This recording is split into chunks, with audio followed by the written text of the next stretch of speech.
Bonjour, que la paix soit avec vous.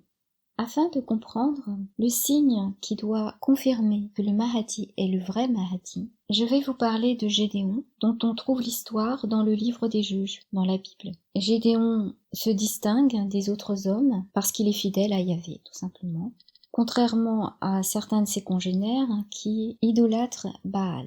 Et à cause de l'infidélité des Israélites, le peuple de Madian harcèle Israël et dévaste les produits du pays jusqu'aux abords de Gaza. Yahvé se présente à Gédéon. Donc je lis le chapitre 6 à partir du verset 16 jusqu'au verset 18. Yahvé lui répondit: « Je serai avec toi et tu battras Madian comme si c'était un seul homme. » Gédéon lui dit: « Si j'ai trouvé grâce à tes yeux, accorde-moi un signe que c'est toi qui me parles. Ne t'éloigne pas d'ici, je te prie, jusqu'à ce que je revienne vers toi. Je t'apporterai mon offrande et je la déposerai devant toi. » Et il répondit: « Je resterai jusqu'à ton retour. » Donc là, on voit bien que c'est Yahvé qui parle. Mais dans la seconde partie, on ne dit plus Yahvé, mais l'ange de Yahvé. Et ça, c'est important par rapport à l'ange qui doit annoncer le Mahdi, car lorsqu'il est écrit l'ange de Yahvé, dans ce passage de la Bible, ça signifie Yahvé. Donc je poursuis ma lecture du verset 19 au verset 24. Gédéon s'en alla, il prépara un chevreau, et avec une mesure de farine, il fit des pains sans levain. Il mit la viande dans une corbeille et le jus dans un pot.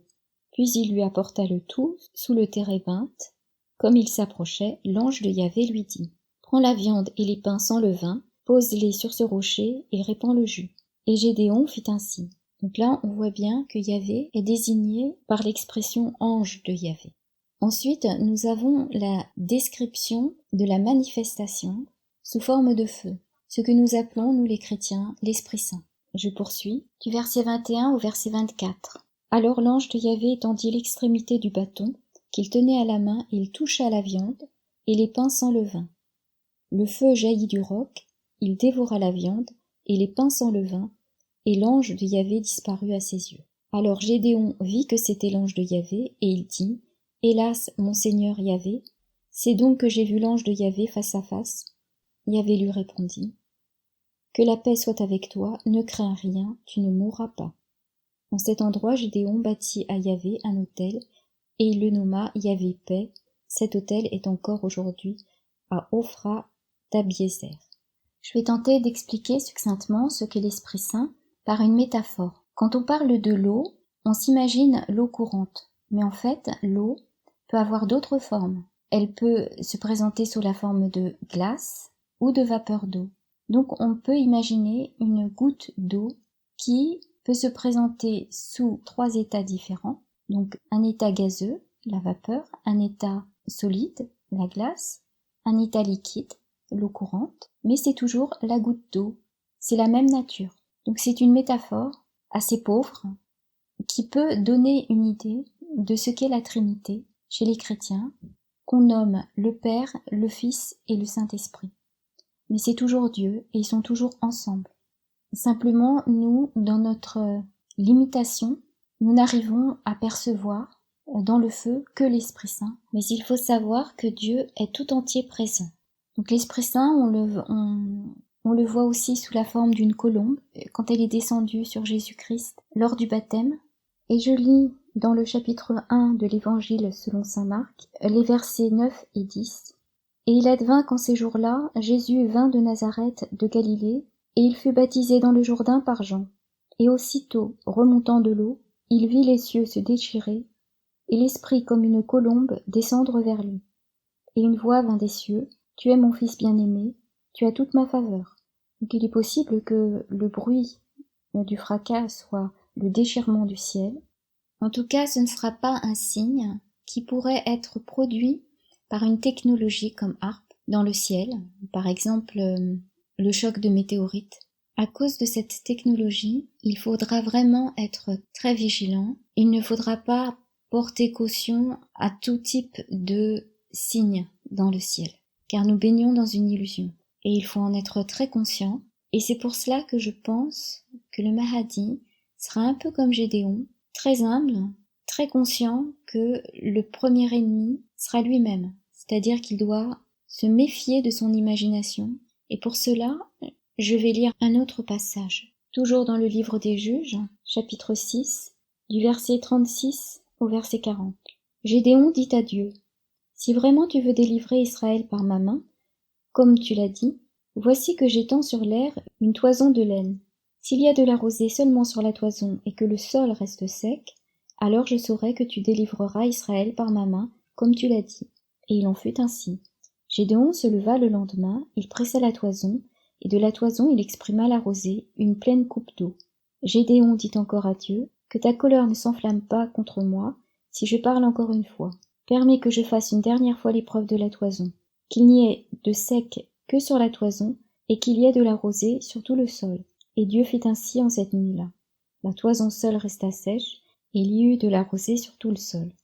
Donc là, en fait, Gédéon ne met pas en doute la parole de Dieu. Sans cela, il serait puni comme Zacharie.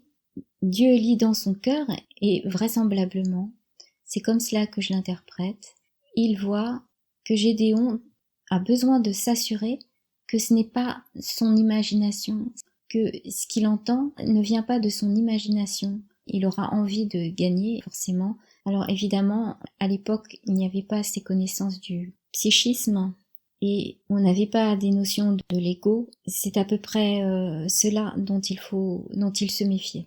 Et à l'époque où nous vivons, où il est possible d'être manipulé, notamment par les ondes, sans qu'on s'en rende compte, il faut vraiment faire très attention. D'autre part, quand on fait des exercices spirituels, qu'on veut vraiment s'élever spirituellement par ses propres efforts, on risque d'être pris par l'orgueil, de s'élever soi-même et finalement, sans le savoir, d'avoir ouvert la porte à Satan, qui nous fait croire que les voix viennent de Dieu, alors qu'elles ne viennent pas de Dieu. Et ça peut arriver à tout croyant, même sincère. C'est pour cela qu'il faut toujours se méfier de croire qu'on y arrive par soi-même. Il est important de ne pas chercher à forcer les choses. Il vaut mieux prier tout simplement avec toute la foi d'un enfant qui en toute confiance tend son cœur vers Dieu. C'est le plus sûr chemin qui plaît à Dieu et qui évite de malencontreuses illusions qui éviteraient à certains de s'autoproclamer je ne sais quoi encore. Car il faut bien garder à l'esprit que tout acte a des conséquences, et là, dans la situation internationale où nous nous trouvons, et où Satan veut la guerre, quelle qu'elle soit, la guerre civile, la Troisième Guerre mondiale, ou je ne sais quoi encore, tout peut être utilisé à de mauvaises fins. Donc il ne faut pas prendre les choses à la légère en se disant que c'est pas grave si on s'est trompé. Alors pour les personnes qui se sont trompées, il est toujours possible de faire machine arrière. Même les personnes qui ont prêté allégeance à des Mahadis autoproclamés, parce qu'elles baignent dans une illusion, et cette allégeance n'a aucune légitimité. Elle a été soutirée par la ruse, et les personnes ne doivent pas se sentir prisonnières d'un acte qui vient du fait de l'aveuglement. Alors on peut peut-être y voir la justice de Dieu qui s'est exercée en aveuglant les personnes déjà aveuglées, mais celles-ci peuvent prier pour obtenir la miséricorde et pour être libérées de cet aveuglement. Alors nous baignons tous dans un certain aveuglement, et c'est pour cela que le Mahdi peut-être ne peut pas apparaître pour le moment.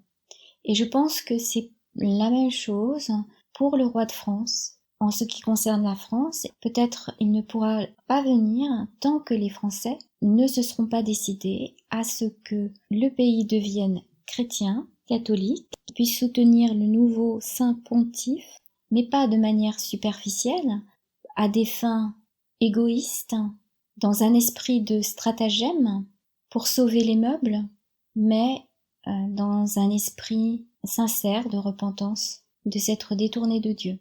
Et là, alors, le miracle peut-être sera possible, puisque la France entière, jusqu'à ses administrations, sera chrétienne, catholique, et pourra reprendre les droits qu'elle a toujours eus de toute façon, mais dont elle s'est détournée, et se remettre de ce hold-up qu'on subit depuis des siècles et qui là devient criant, puisque la France est dépecée Ainsi, il sera possible de changer de paradigme, de se libérer de ce paradigme fondé sur l'argent-dette, qui nous aliène et qui fait que l'on adopte des politiques mortifères, autodestructrices, contre l'homme, contre la vie.